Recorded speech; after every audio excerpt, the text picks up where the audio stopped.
Uma vida com propósitos. Propósito número 4. Você foi moldado para servir a Deus. Somos somente servidores de Deus. Cada um de nós faz o trabalho que o Senhor lhe deu para fazer. Eu plantei e Apolo regou a planta, mas foi Deus quem a fez crescer. 1 Coríntios 3, versículos 5 e 6. Dia 29. Aceitando sua missão.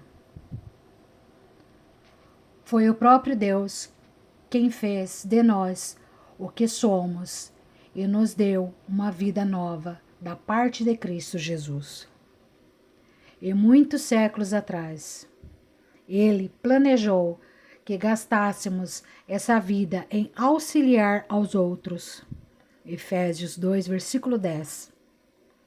Eu te glorifiquei na terra, ao cumprir até o último detalhe tudo o que me mandaste fazer. João 17, versículo 4. Você foi posto no mundo para fazer uma contribuição. Você não foi criado apenas para consumir recursos, comer, respirar e ocupar espaço. Deus o criou para que sua vida fizesse diferença. Apesar de muitos livros de sucesso oferecem conselhos sobre como atrair o máximo da vida, não foi para isso que Deus lhe fez. Você foi criado para acrescentar alguma coisa à vida neste mundo, não apenas para usufruir. Deus quer que você retribua com algo. Esse é o quarto propósito de Deus para a sua vida, denominado ministério ou serviço. A Bíblia fornece os detalhes. Você foi criado para servir a Deus. A Bíblia diz: Ele nos criou para que fizéssemos as boas obras que Ele já havia preparado para nós. Efésios 2, versículo 10. Essas boas obras são o seu serviço. Sempre que você serve alguém, de alguma forma, está na verdade servindo a Deus. Mateus 25, versículo 34 a 45. E Efésios 6, versículo 7. Colossenses 3, versículo 23 e 24. E cumprindo um de seus propósitos. Nos 2 próximos capítulos, você verá como Deus cuidadosamente o formou para esse propósito. O que Deus disse a Jeremias vale para você também. Antes de o formar no útero de sua mãe, eu o escolhi. Antes que você nascesse, eu o separei para uma obra especial. Jeremias 1, versículo 5. Você foi posto neste mundo para uma missão especial. Você foi salvo para servir a Deus. A Bíblia diz: foi Ele quem nos salvou e nos escolheu para o seu santo trabalho. Não porque merecemos, mas porque esse era o seu plano. 2 Timóteo 1, versículo 9. Deus o redimiu. Assim, você pode realizar a obra santa de Deus. Você não foi salvo pelo serviço, mas para o serviço. No reino de Deus, há um lugar, um propósito, um papel e uma função a cumprir. E isso dá à sua vida enorme importância e valor.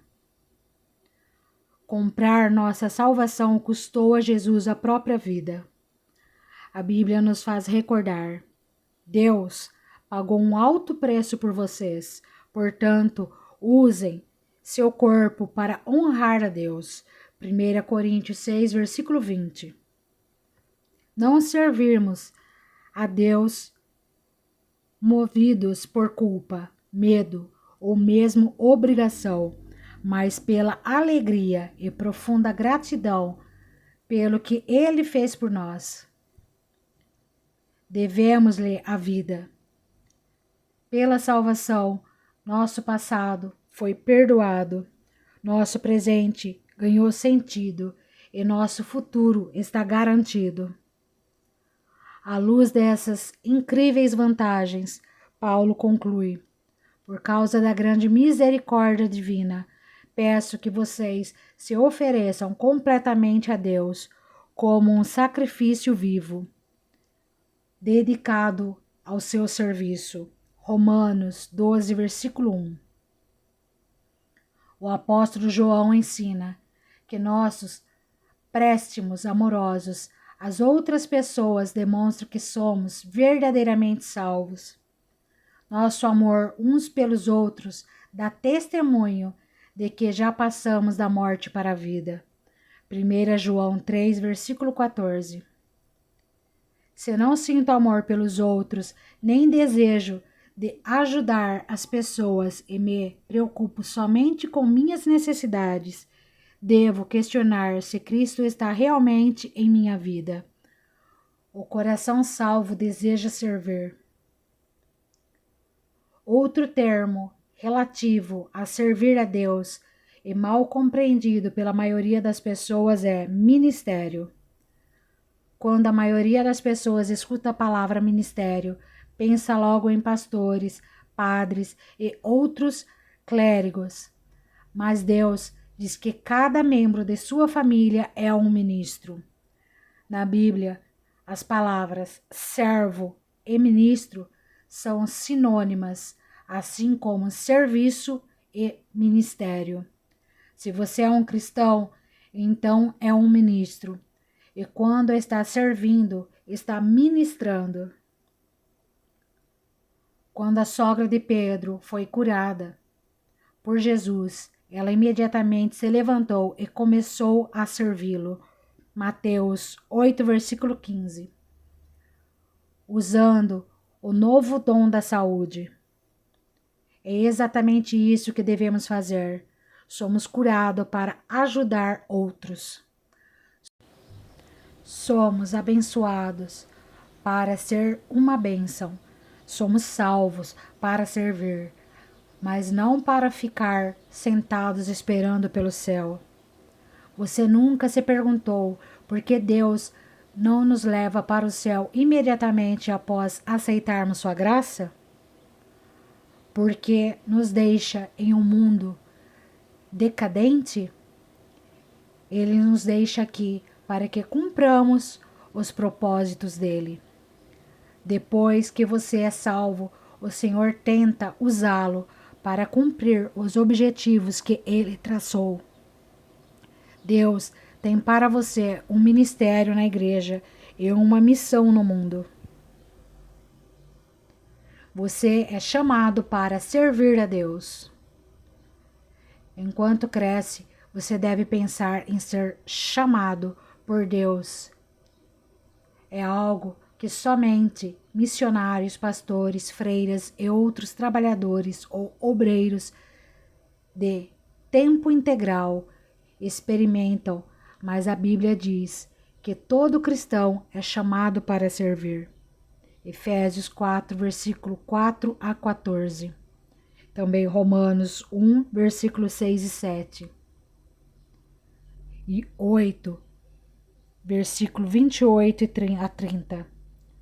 1 Coríntios 1, versículos de 2 a 9 e o 26. E 7, versículo 17. Filipenses 3, versículo 14. 1 Pedro 2, versículo 9. E 2 Pedro 1, versículo 3. O chamado para a salvação inclui o chamado para servir. Ambos são o mesmo chamado. Independentemente de seu emprego ou carreira, você é chamado para ser um cristão, servindo em tempo integral. Um cristão não servo é uma contradição.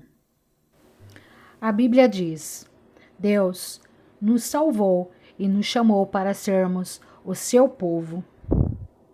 não foi por causa do que temos feito, mas porque este era o seu plano e por causa da sua graça. 2 Timóteo 1, versículo 9. Pedro acrescenta: vocês foram escolhidos para falar acerca das excelentes qualidades de Deus, que os chamou. 1 Pedro 2, versículo 9. Sempre que faz uso das habilidades que Deus lhe concedeu para ajudar os outros, você está cumprindo seu chamado. A Bíblia diz: vocês agora pertencem a Ele para viver uma vida útil no serviço de Deus. Romanos 7, versículo 4. Quanto de seu tempo vem sendo utilizado no serviço de Deus? Em algumas igrejas da China, dão-se as boas-vindas aos novos convertidos, dizendo: Jesus agora tem um novo par de olhos para ver, de ouvidos para escutar, de mãos para ajudar e um novo coração para amar os outros. Uma razão pela qual você precisa estar vinculado a uma igreja é o cumprimento de seu chamado para servir outros fiéis de maneira prática. A Bíblia diz: todos vocês reunidos são o corpo de Cristo, e cada um de vocês é um membro separado e necessário desse corpo. 1 Coríntios 12, versículo 27. Seu serviço é desesperadamente necessário no corpo de Cristo. Basta perguntar em qualquer igreja local.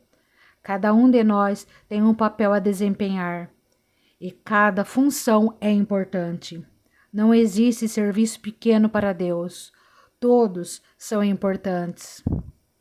De qual modo, não existem ministérios insignificantes na igreja? Alguns são visíveis e outros são desempenhados nos bastidores, mas todos são importantes. Ministérios pequenos ou velados podem fazer grande diferença. Em minha casa, a luminária mais importante não é o enorme lustre da sala de jantar, mas a pequena luz noturna que me impede de tropeçar quando me levanto à noite. Não há uma correlação exata entre tamanho e importância. Todo ministério é importante, pois todos dependemos uns dos outros para atuar. O que acontece quando uma parte de seu corpo deixa de funcionar? Você adoece. O resto do corpo sofre. Imagine se o fígado decidisse começar a viver por conta própria. Estou cansado. Não quero mais servir este corpo. Quero 1 ano de folga, só me alimentando. Tenho de pensar que não é no que é melhor para mim. Deixe que outra parte do corpo assuma minha tarefa. O que aconteceria? O corpo morreria. Milhares de igrejas locais hoje estão morrendo por causa de cristãos que não têm vontade de servir. Eles se portam como meros espectadores e o corpo sofre. A ordem é servir a Deus. Jesus foi categórico. A atitude de vocês deve ser igual à minha, porque eu, o Messias, não vim para ser servido, mas para servir e dar a minha vida por muitos. Mateus 20, versículo 28. Para os cristãos, servir não é opção, tampouco algo a ser encaixado em nossa agenda quando há tempo disponível. Servir é a essência da vida cristã. Jesus veio para servir e para dar. Esses dois verbos também devem orientar nossa vida. Serviço e doação resumem o quarto propósito de Deus para a nossa vida. Madre Teresa disse certa vez: viver em santidade consiste em realizar a obra de Deus com um sorriso. Jesus ensinou que a maturidade espiritual jamais será um fim em si mesma. Maturidade é para o ministério. Crescemos para nos doar. Seguir aprendendo mais e mais não é o suficiente. Precisamos agir de acordo com o que sabemos e pôr em prática o que afirmamos acreditar. Impressão sem expressão causa depressão. Estudar sem trabalhar leva à estagnação espiritual. A antiga comparação entre o Mar da Galileia e o Mar Morto ainda é verdadeira. O Mar da Galileia é cheio de vida porque recebe água e também deságua. No Mar Morto, nada sobrevive, pois ao contrário do primeiro, não deságua. A última coisa que muitos cristãos precisam hoje em dia é participar de outro estudo bíblico. Eles já sabem muito mais do que têm posto em prática. O que necessitam é de experiências em servir, nas quais possam exercitar seus músculos espirituais. Servir é contrário à nossa inclinação natural. Na maior parte do tempo, estamos mais interessados em ser servidos que em servir. Dizemos: estou procurando uma igreja que atenda às minhas necessidades e me abençoe. Em vez de, estou procurando um lugar onde eu possa servir e ser uma bênção. Esperamos sempre que os outros nos sirvam, não o contrário. Mas, à medida que amadurecemos em Cristo, o foco de nossa vida é mudado progressivamente para o serviço ao próximo. Um seguidor maduro de Jesus deixa de perguntar: quem irá prover minhas necessidades? E começa a perguntar: de quem irei suprir as necessidades? Você alguma vez já fez essa pergunta? Preparando-se para a eternidade. Terminada a sua vida aqui, você comparecerá diante de Deus e Ele avaliará como você serviu os outros com sua vida. A Bíblia diz: cada um de nós prestará contas pessoalmente a Deus. Romanos 14, versículo 12. Pense nas implicações disso. Um dia, Deus vai comparar o tempo e a energia que gastamos com nós mesmos em relação ao que utilizamos para servir outros. Nesse momento, todas as desculpas para o egoísmo soarão vazias. Eu estava muito ocupado, ou eu tinha objetivos próprios, ou eu estava preocupado em trabalhar, me divertir e em preparar minha aposentadoria. A todas as desculpas, Deus responderá: sinto muito, resposta errada. Eu o criei, salvei, chamei e comissionei para que você vivesse servindo. Qual parte você não entendeu? A Bíblia alerta os que não creem. Ele derramará a sua ira e o seu castigo sobre os que vivem para si mesmos. Romanos 2, versículo 8. Para o cristão, isso significará a perda das recompensas eternas.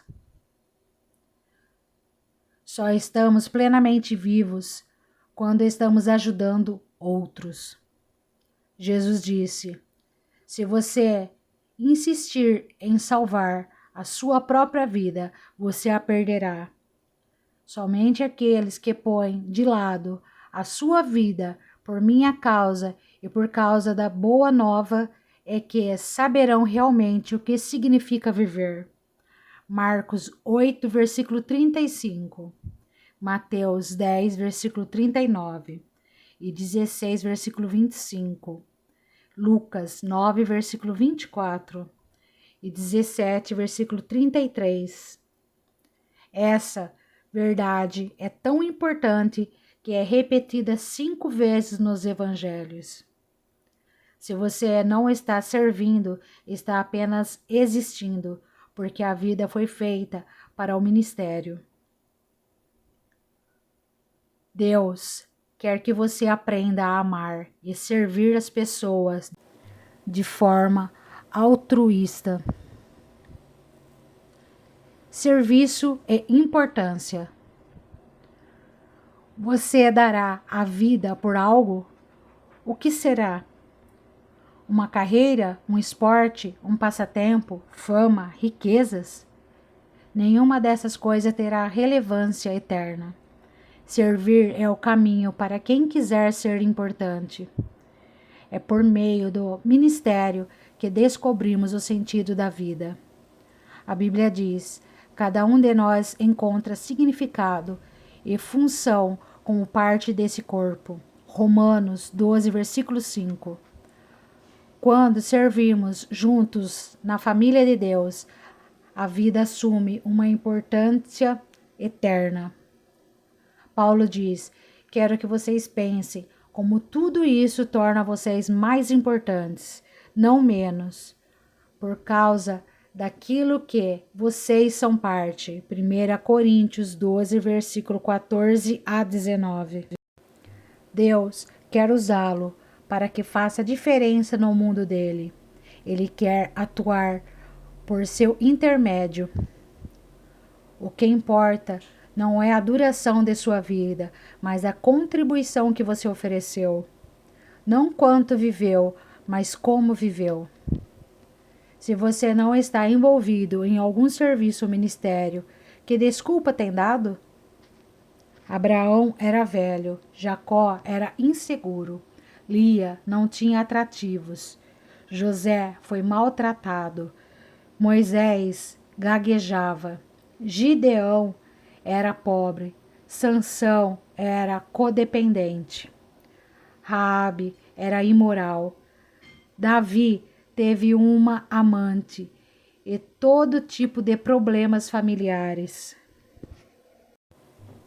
Elias tinha tendências suicidas, Jeremias era depressivo, Jonas era relutante, Noemi era viúva, João Batista era no mínimo excêntrico, Pedro era impulsivo e temperamental, Marta se preocupava demais.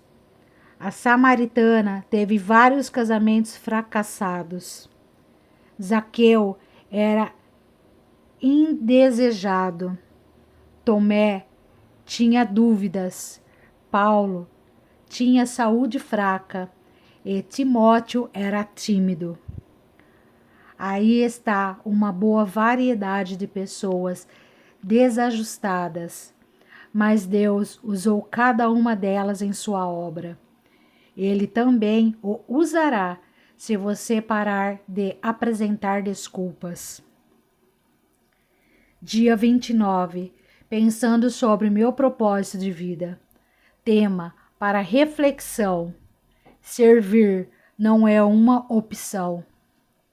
Versículo para memorizar.